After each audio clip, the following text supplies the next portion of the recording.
You're listening to an event from the U.S. Institute of Peace, part of the USIP podcast network.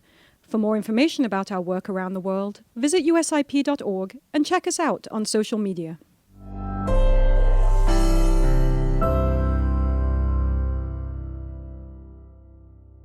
Good afternoon, everybody, and thank you for joining us here today.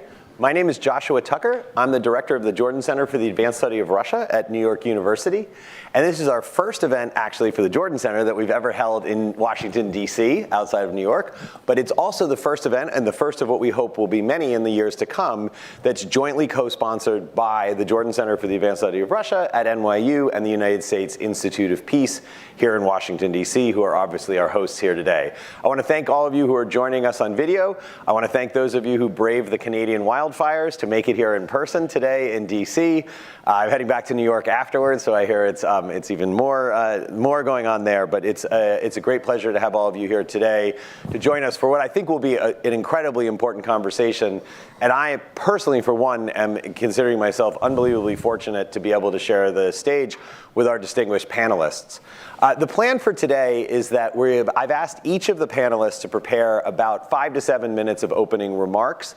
I will then ask them some follow-on questions based on their remarks, and then we'll hopefully have the last 15 or 20 minutes to open it up to questions from the audience.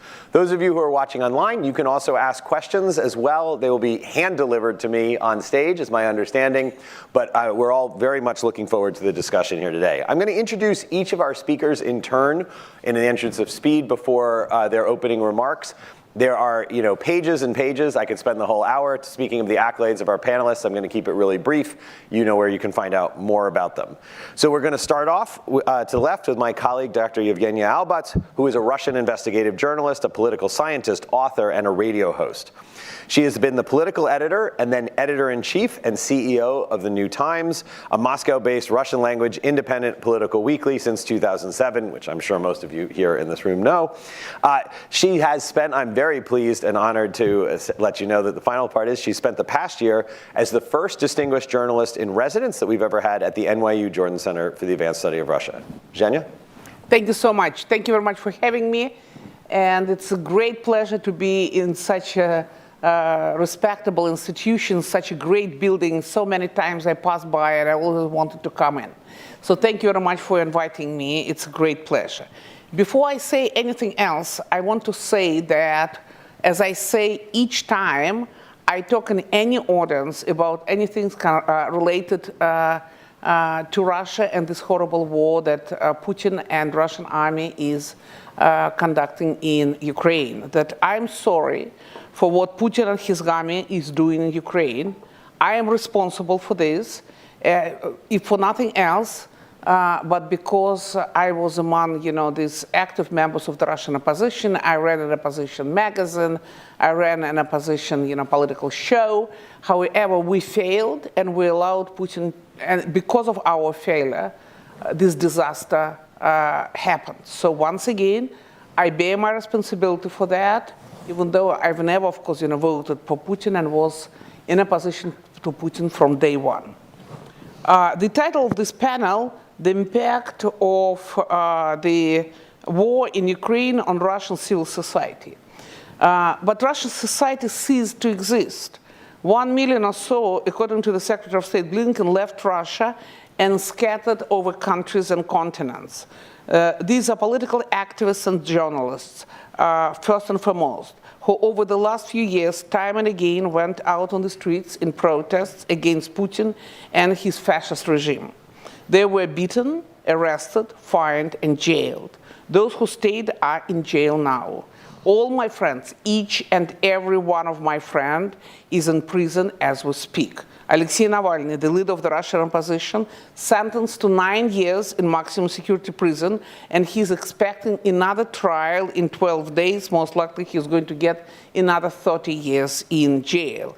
I was at his previous court hearings conducted inside the penal colony, number 6. His last remarks were devoted to the brutal war in Ukraine and his condemnation of Putin and his generals for this evil war.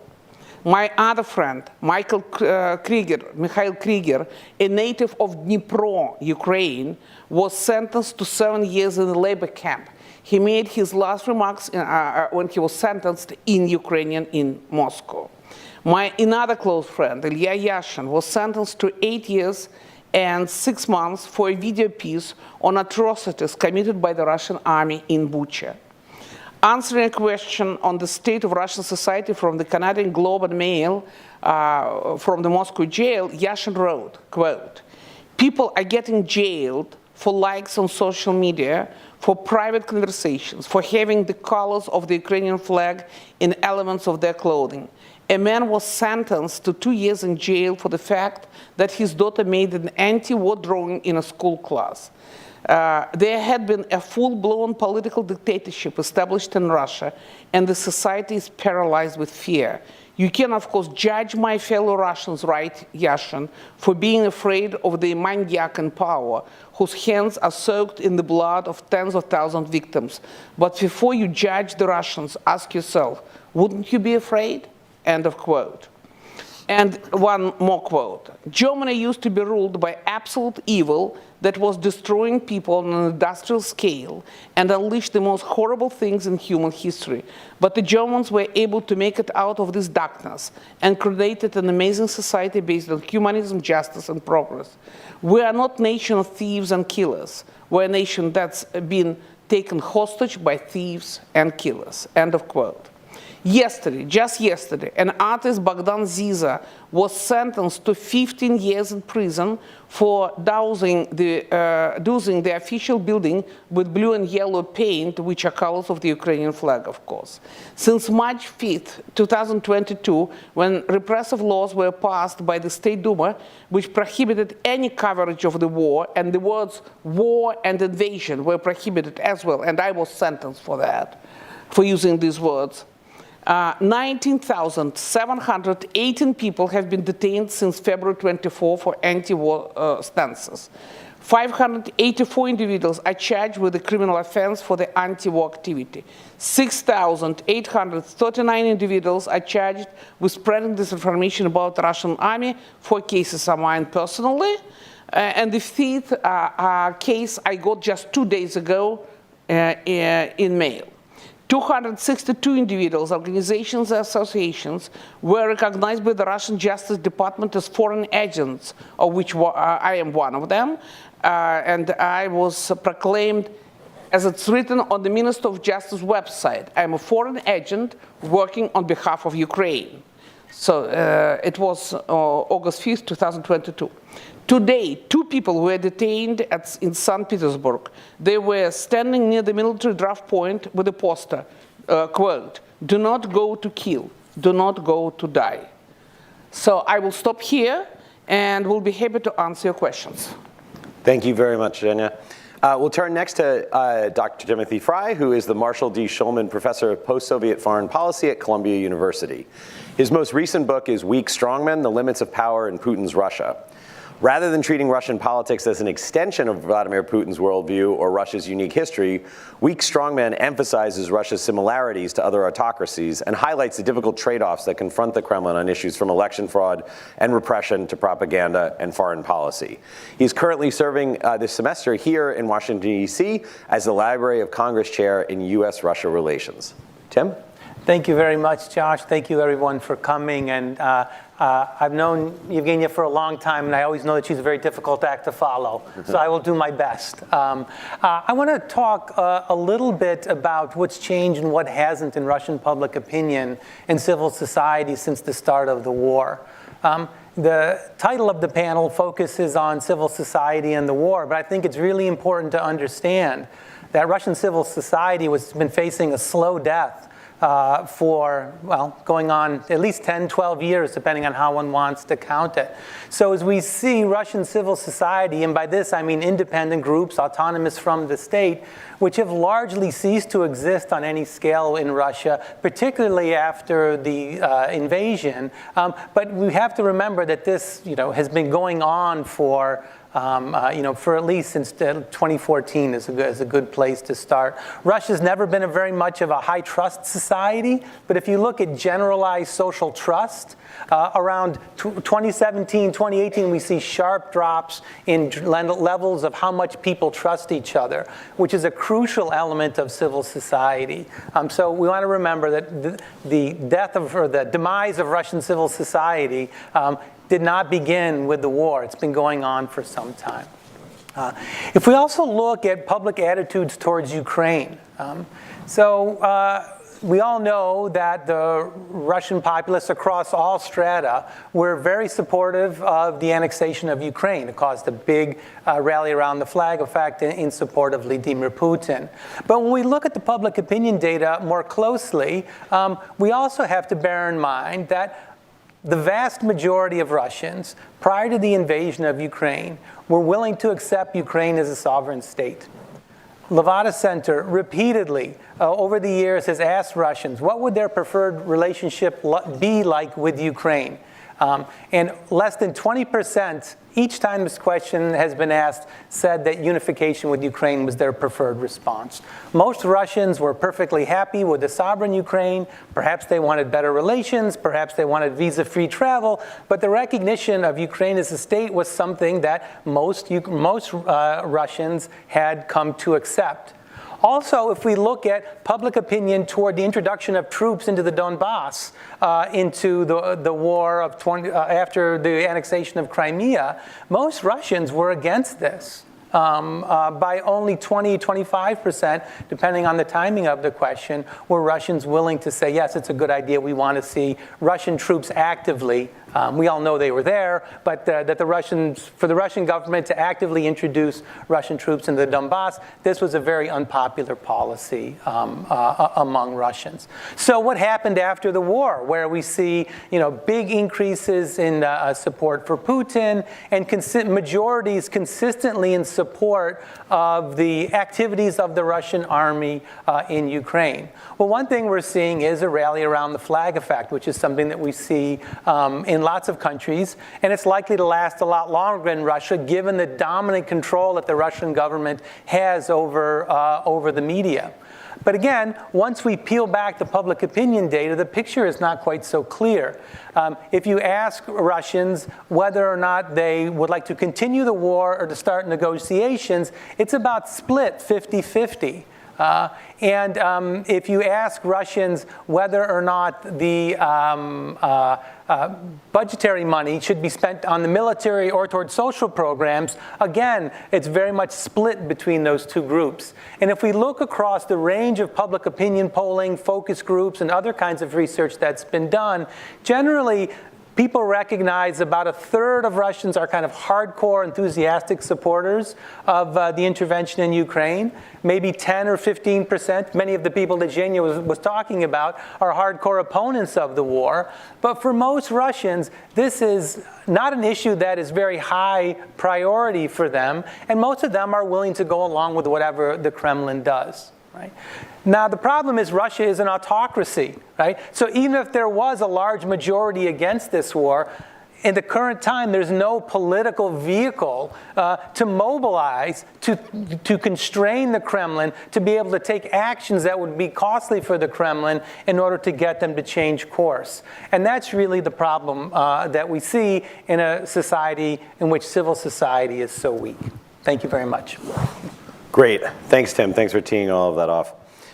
Our final panelist today is Angela Stent, who is Dr. Angela Stent, who is Professor Emerita of Government and Foreign Service at Georgetown University, a senior advisor to the U.S. Institute of Peace here, and a senior non-resident fellow at the Brookings Institution. She served in the Department of State's Office of Policy Planning and as National Intelligence Officer for Russia and Eurasia. Her latest book is Putin's World, Russia Against the West and the Rest, the updated version of which was published this February. Angela? Thank you very much. And maybe I'll just follow on from what you were saying. So I was at the Leonard Mary conference in Tallinn a few weeks ago, and they had a very interesting panel with Russian opposition figures. Some of them are still living in Russia and some of them aren't. But they were really bemoaning the passivity of the population who have remained there. And that, if Putin stood up tomorrow and said, I made a mistake, let's pull all our troops out and let's give everything back to Ukraine, then they'd agree with that too. I mean, that may be an exaggeration, but they really, and then there was also, and maybe we can get into this more, maybe, there was also discussion about how much one can believe, for instance, the Levada polling.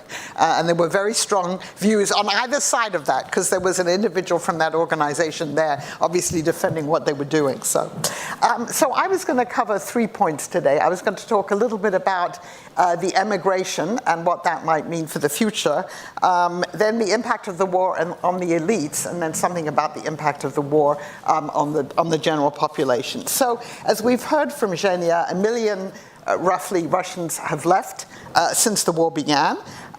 Many of them because they actively opposed the war, some of them because they wanted to avoid conscription, even if their political views aren't that strong. But many of these, they're young, they're the brightest, the most talented Russians, they have a lot of technical skills and things like that.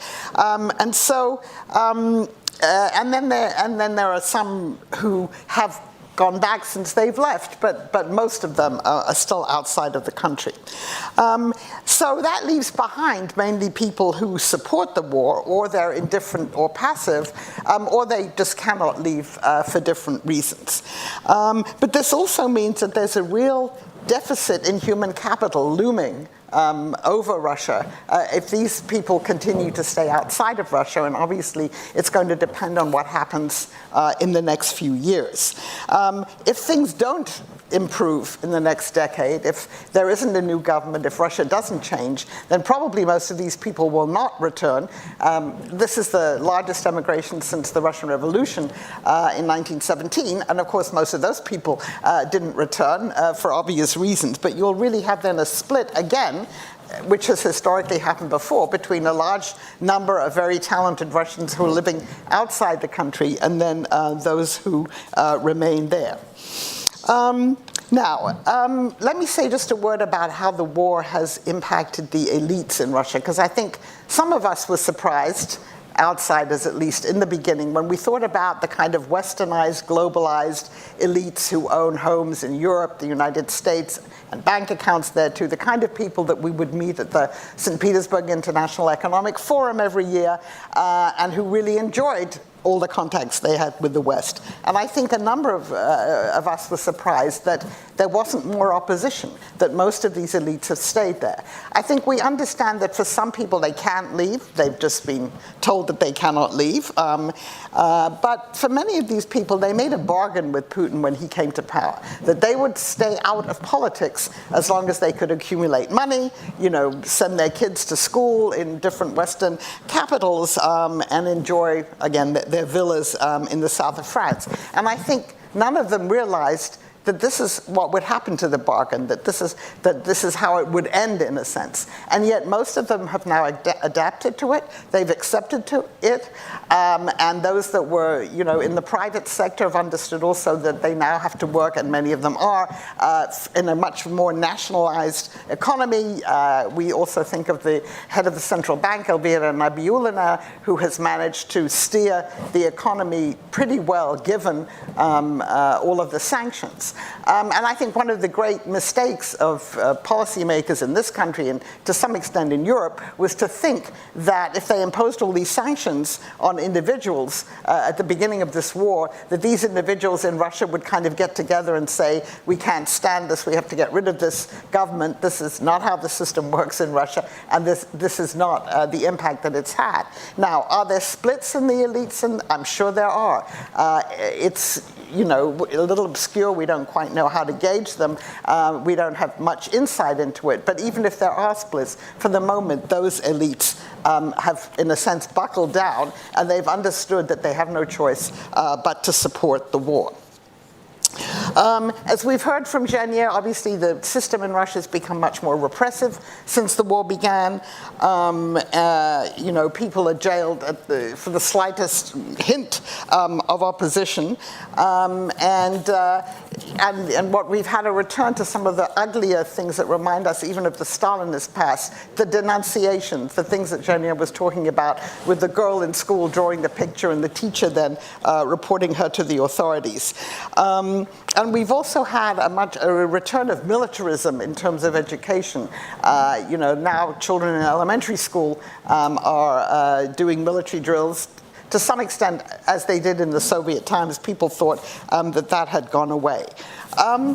The other thing is that Putin, I think, has used these 15 months, and in my opinion, he's consolidated his power in these 15 months. There are no real restraints on his power as far as many of us can see. And he's used it to consolidate a new Russian national identity, which is sort of the old Russian and even Soviet national identity. But it's definitely convincing the Russian people that Russia is a great power, it needs to be respected, it needs to be feared, it espouses conservative Christian values, and it's fully sovereign, and it has the right in perpetuity to dominate its less sovereign neighbors. I think that was clear also from what we heard from my other colleagues here. Again, there are elements of Tsarist ideology in this, elements of Soviet ideology, and then there's, I think, an extra dose of xenophobia, militarism, and real hatred of the West. People are being, told that the West started this war, that the West is against them, and unfortunately, the fact that kind of Russians have been, quote unquote, canceled for different reasons in different parts of the West, I think has fed into this concern, this belief among many Russians that in fact the West is out to get them. I think this has had a corrosive impact on society, it's if things were to change for the better, then I think some of this can be reversed. If the current system remains for a decade or longer, and Russians remain isolated, which they're increasingly isolated and unable to, or unwilling to go abroad, but unable largely, then I think it will take much longer to kind of revive, if you like, the kind of critical thinking facilities that I think would be needed if there is to be a better system in Russia. And so a lot of that, of course, will depend on the outcome of the war and how long Putin stays in power. Wonderful. Thank you so much. Thanks, Angela, and thanks to all the panelists for those opening remarks. I want to come back to you with, I think there's two big picture questions to stay on the theme of the panel of the impact of the war in Ukraine on Russian civil society. There's lots of different directions that we can take this in here. But I have what I would call a kind of medium-term question and a long-term question that I'm interested in all of your thoughts on it, though in particular ways.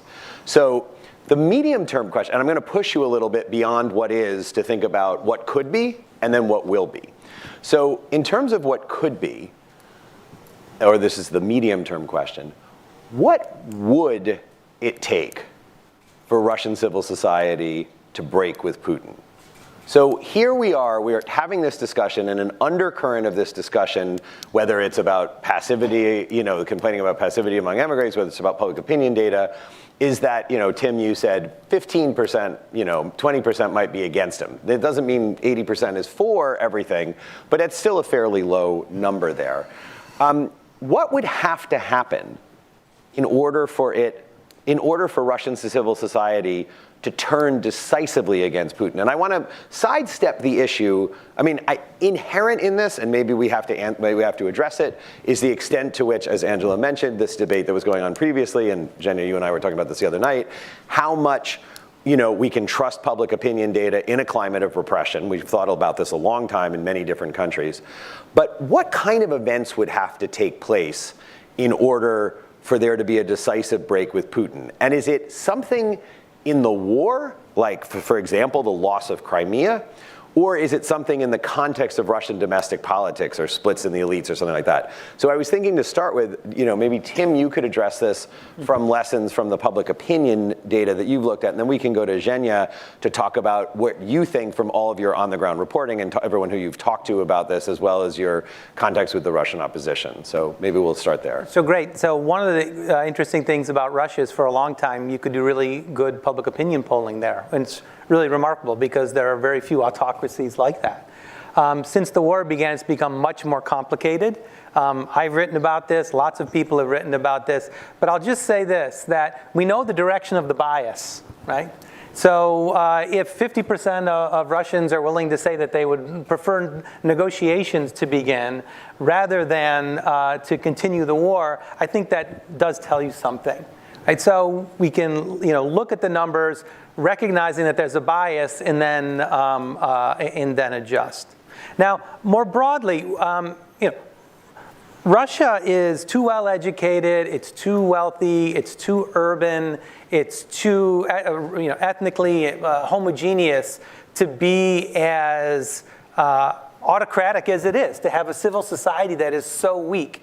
This is a very unusual setting. I mean, if we look at Latin American countries and look at their societies, they're at least as unequal. Their education levels are lower. Many of them are poorer, but many of them are much more democratic with much more robust civil society. So I'm not sure that there's anything inherent in Russia or Russians in the difficulty of building civil society. The problem is there's a repressive apparatus that makes that impossible, at least for the moment. So I think for civil society really to break with Putin, the outcome of the war obviously plays a role here.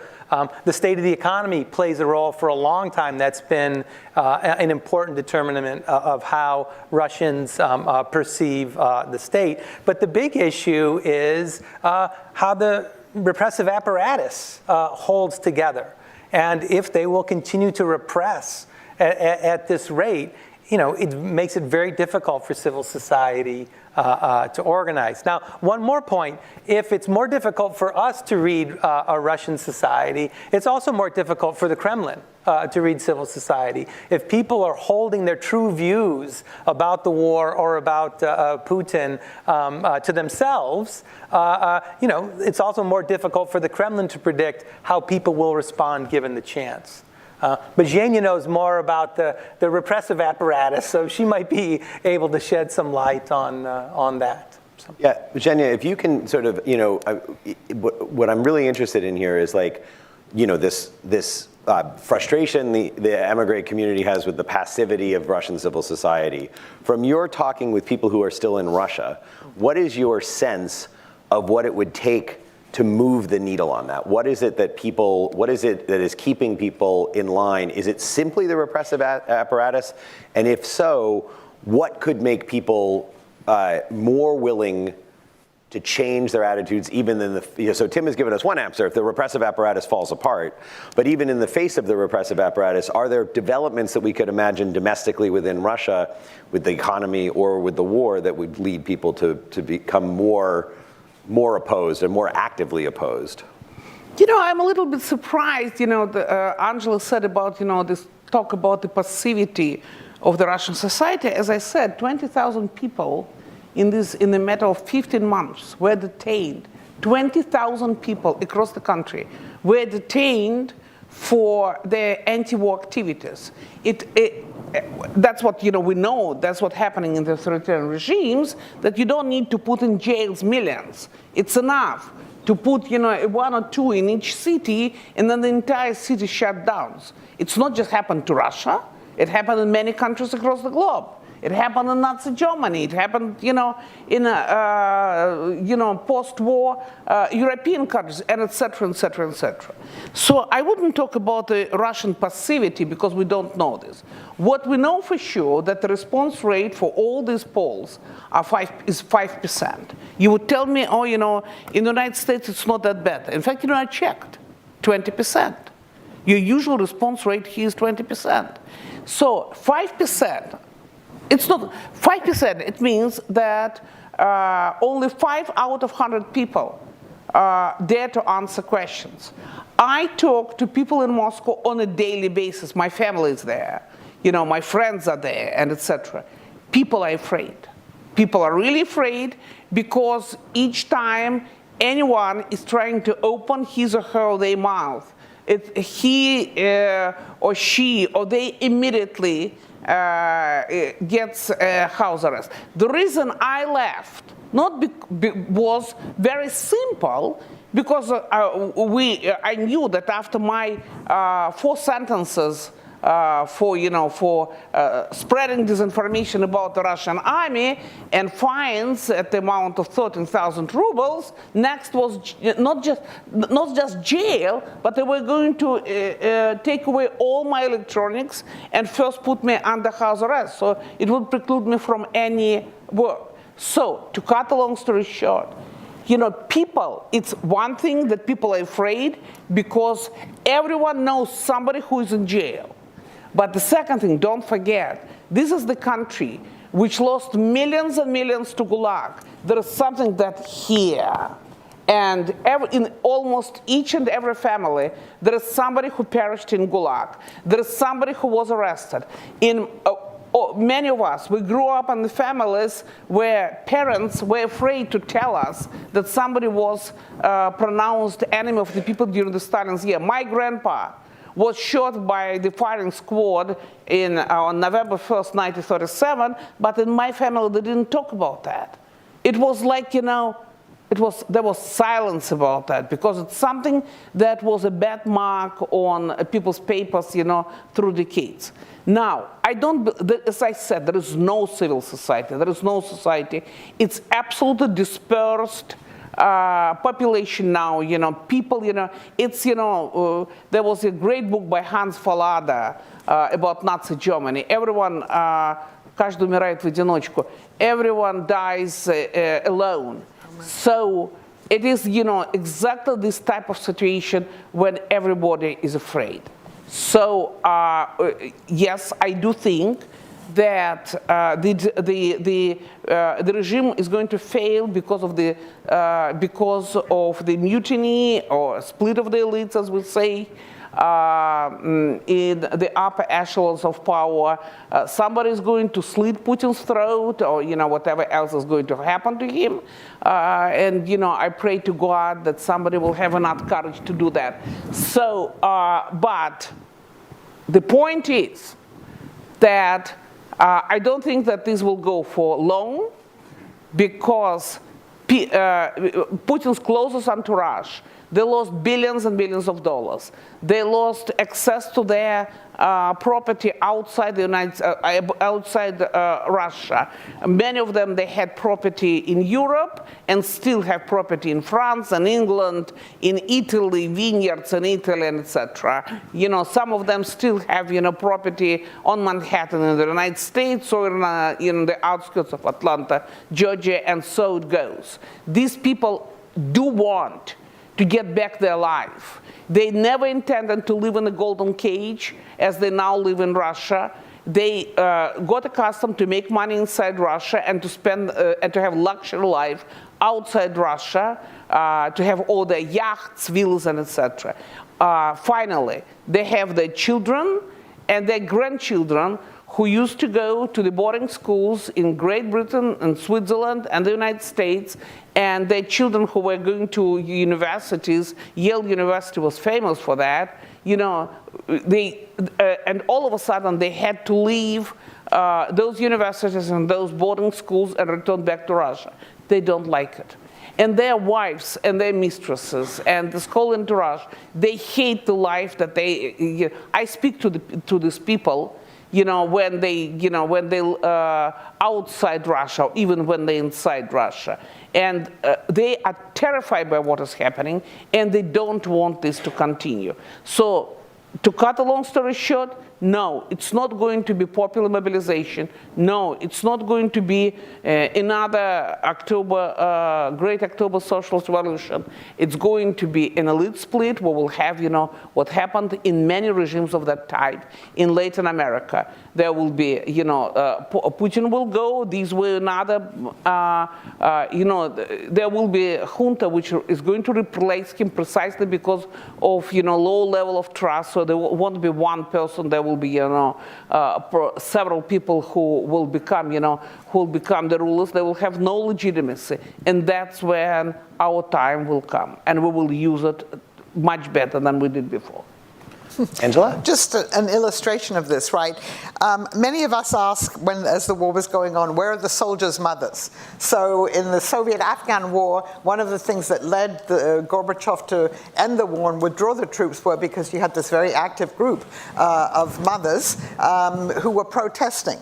So the difference was, obviously, Russia is much more repressive today than it was in the late Gorbachev period. And so what you've had instead, there is a soldiers' mothers group, but it's one that was created essentially by the Kremlin. And in fact, there was a video that you can go and see of Putin meeting with some of these women and saying, well, it's good that your sons died, heroes fighting the war instead of dying of alcoholism, right?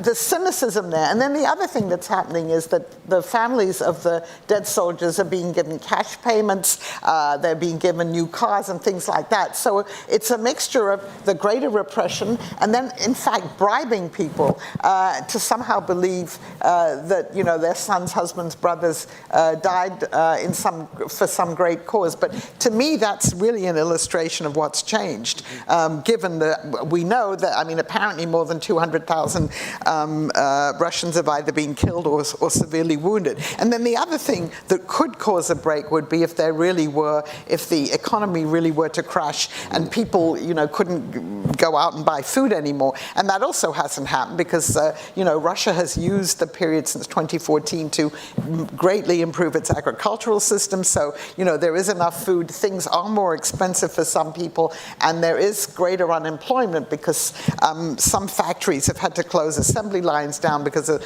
the lack of spare parts. But those two things, kind of excessive deaths and then economic privation, it's just not happening. So it's interesting. So the sort of taking the three things from the comments, there's repression, right? If repression was to be lessened, that's one way it would give people more space in order to do this.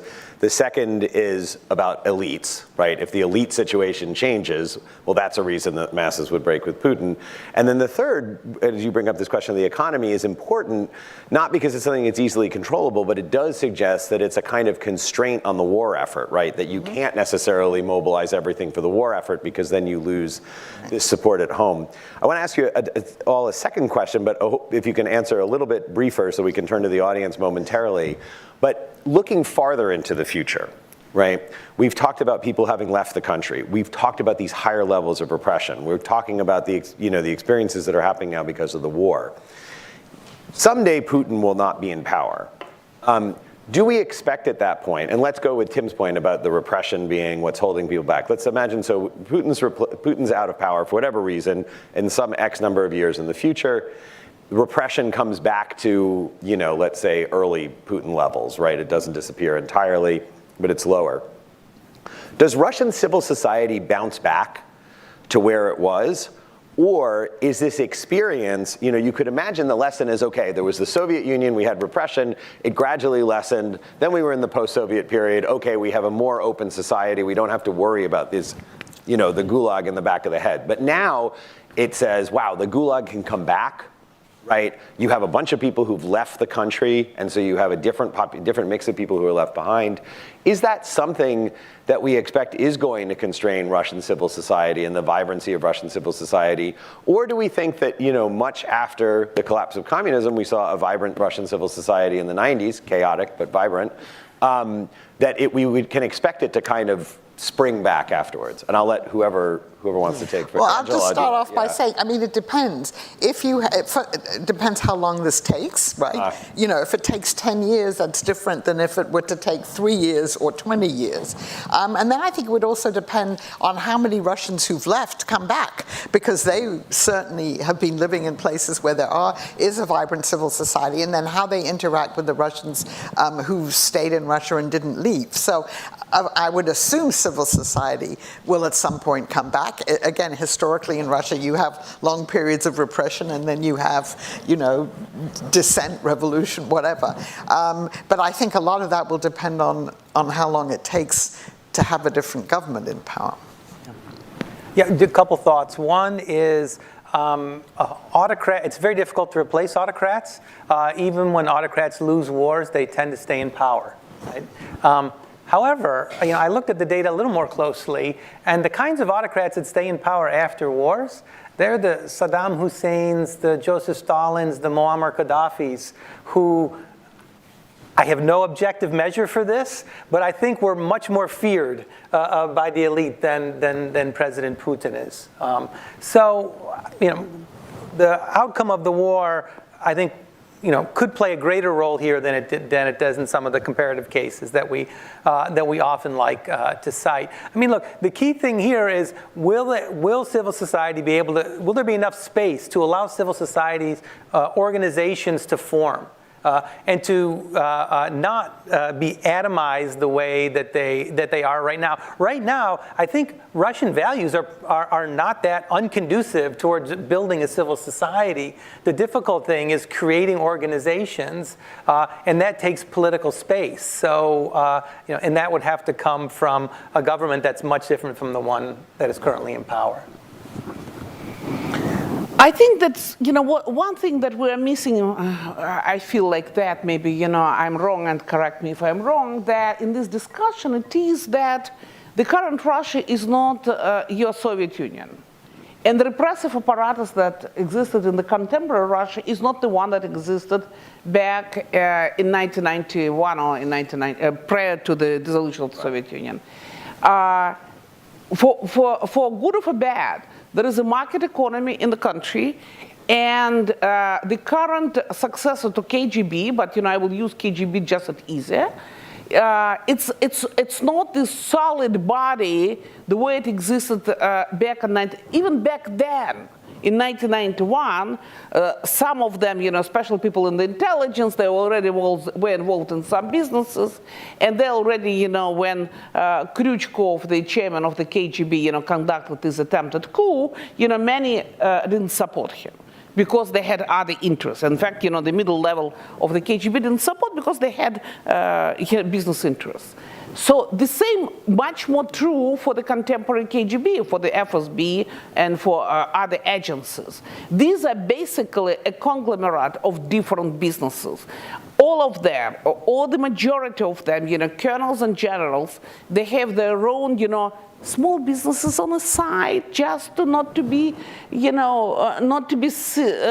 sorry when I will get old, just a little bit, house there, mistress there, etc.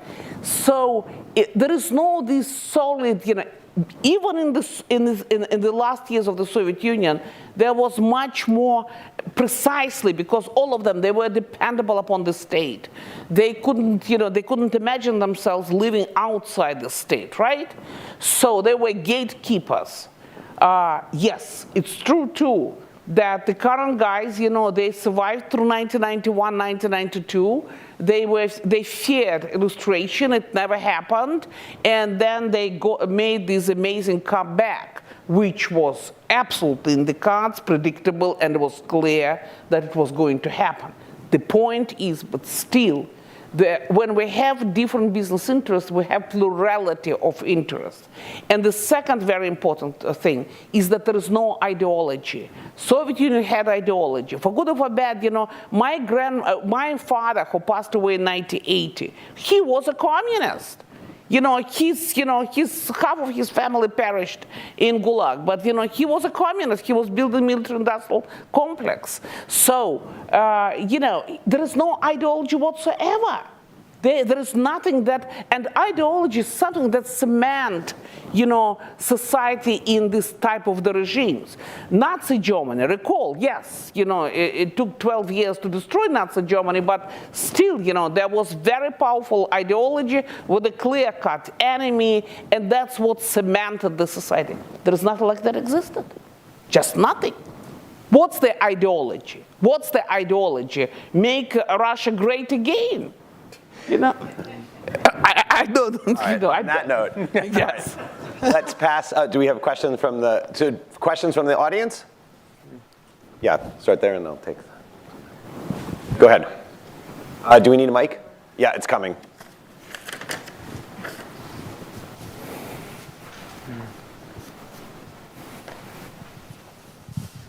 My name is Grigory Vaipan. I'm a lawyer with Memorial, which is Russia's oldest human rights group and one of the recipients of the Nobel Peace Prize.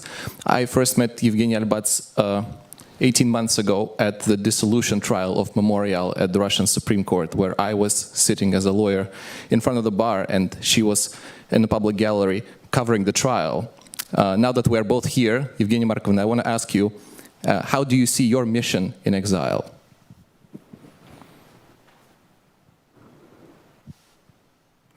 I don't know about mission in exile. My life is there in Moscow. My friends are there. My most important thing, the way I see it, is to support my friends who are sitting in jails and to do my best in order to help them to survive through this ordeal.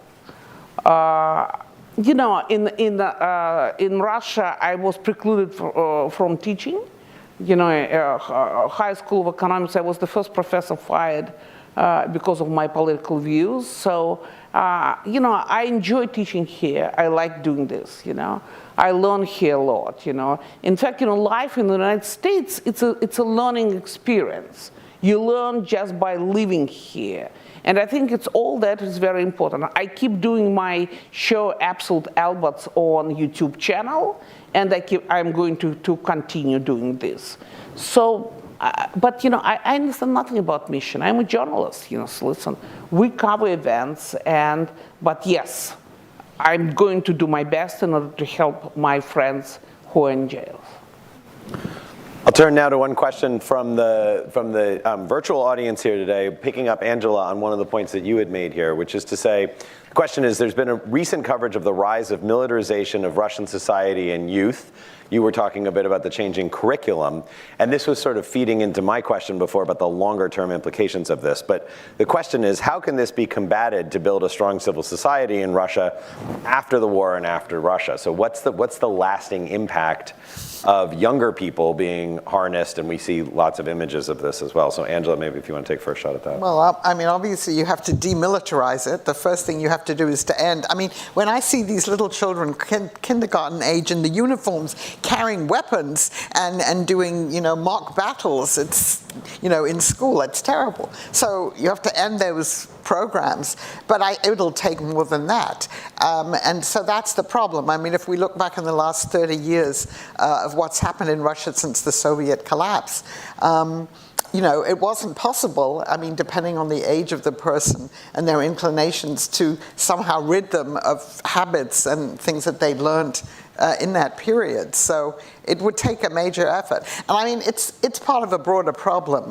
One of the themes at this Leonard Mary conference is, and it was the Estonian Prime Minister who makes this point very eloquently, Russia has never been, and the Soviet Union too, never been held accountable for many of the atrocities it's committed. And you go back to World War II, we can talk about the Katyn massacres, we can talk about the occupation of the Baltic states and deportation of people, and a lot of other things. I'm not going to list them all now. Chechnya. So if you really want to cleanse society of these things, you have to do what the Germans did under duress, which is to confront your past and really sincerely try and overcome it.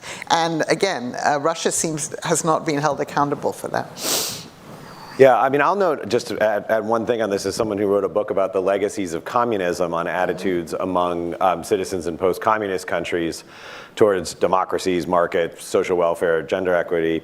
We actually went into it thinking that we would find that the number of years you had lived under communist rule when you were a child in the educational system would be the predictor of holding these attitudes. And for most of those attitudes, democracy, market, social welfare, it turned out to actually be more adult experience under these roles than it did children. So children sometimes can be malleable in some of these ways. And to me, I think this is a super important question. Do we have more questions from the audience here? Yes. Oh, sorry, I keep going the wrong direction where the mic is. Sorry, I will see where you are, Elliot, next time and go to you. Let's find the person farthest from the mic. I was on that side of the room, so I was trying to go back to this side of the room. Yeah. Hi, my name is Eden Volkov. I'm an economist, so I don't think about this stuff very often, but I think it's sort of interesting. It's very interesting, this discussion. I had a question for Dr. Albats, actually. I think if I interpret your sort of comments the right way, at least what I heard was you think the sort of leverage point is the elites. Like the civil society is so weak at this point, sort of expecting anything to come from them, given the repression is sort of too much. So we have to kind of get the elites sort of change course. I wanted to know if that answer is contingent on the outcome of the war in Ukraine. So if Ukraine is lost, we lose the elites. If the war drags on forever, do we lose the elites?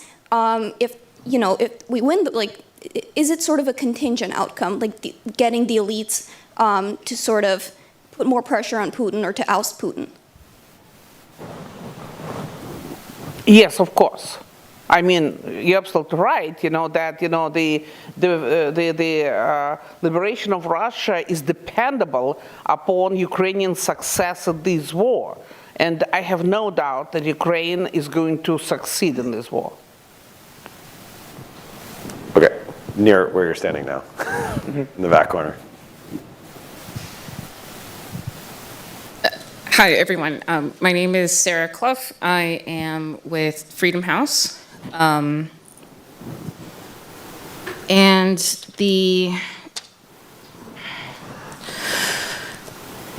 I want to turn this question less on what's going to happen in Russia and more on what should we as Americans, as the donor class, ought to do.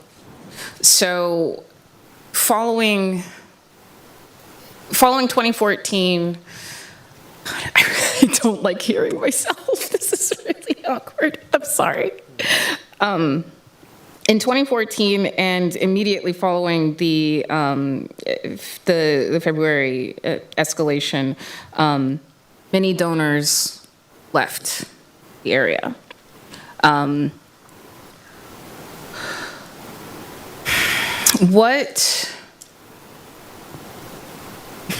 What should we do as outside individuals and organizations? Should we wait until the war is over to re-engage with the very disparate civil society?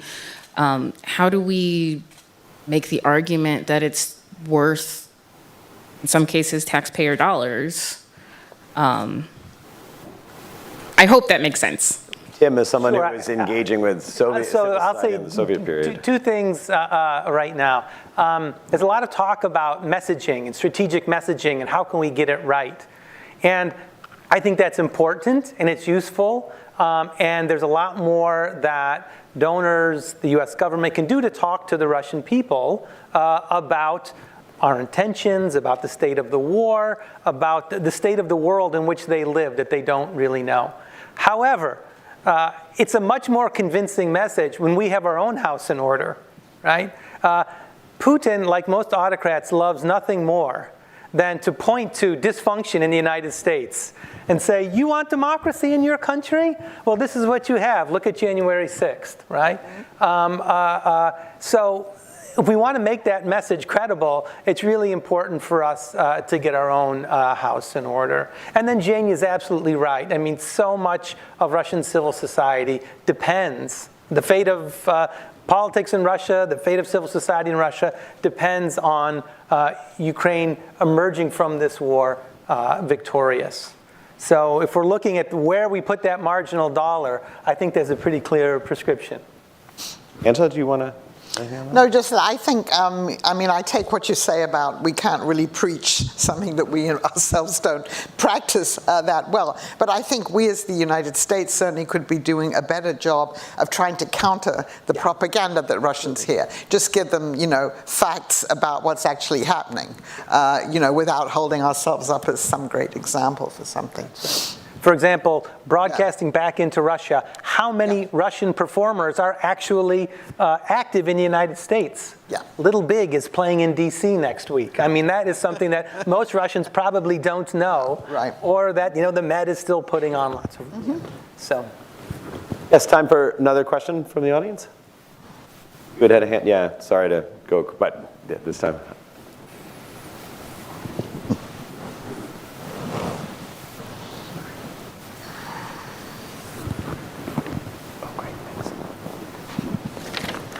Hi, Kate Boffman, Internews Network.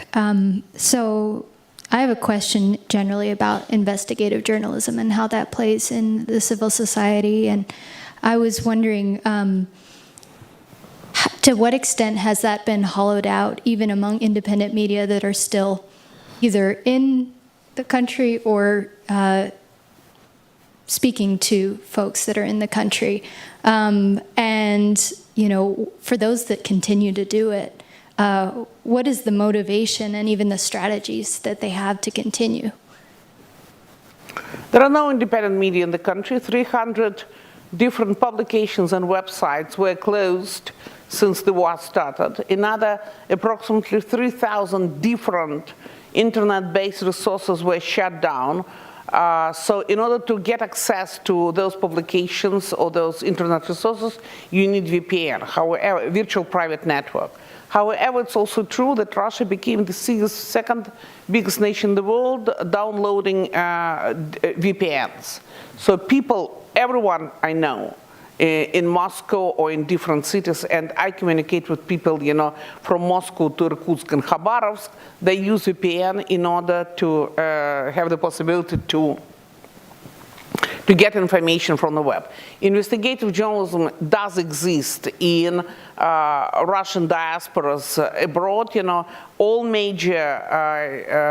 All major investigative journalist networks, they immigrated. They are now either in Vilnius, Lithuania, or in Riga, Latvia, some in Berlin, Germany.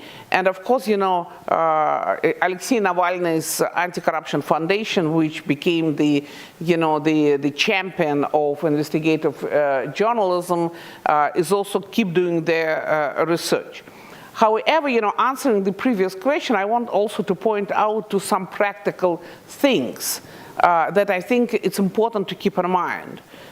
It is that if we need to save those who are capable to start rebuilding Russia the minute it will become possible. That's why I think that that's the power of the civil society in the United States and its government to save people like Alexei Navalny, Ilya Yashin, Vladimir Kormuza, and other political prisoners who are sitting in jails. At least it should be mentioned in the American media, which are mostly silent about that.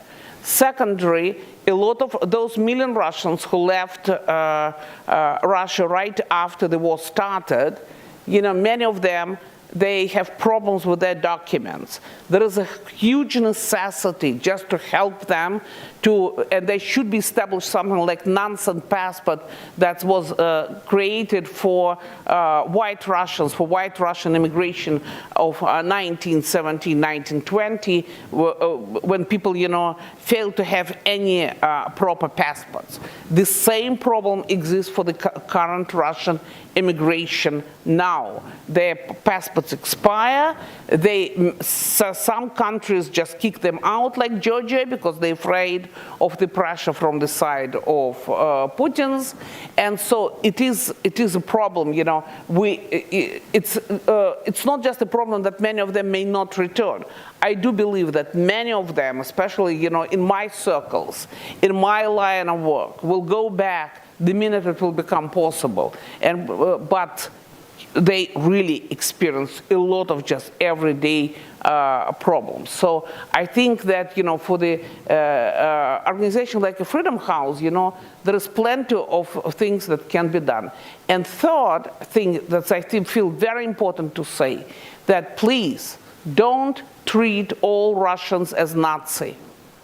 As Yashin wrote in his Globe and Mail opinion column, yes, Russia, the country got hijacked by the government of thieves and killers, but not all Russians are thieves and killers. Not all Russians are in favor of this war.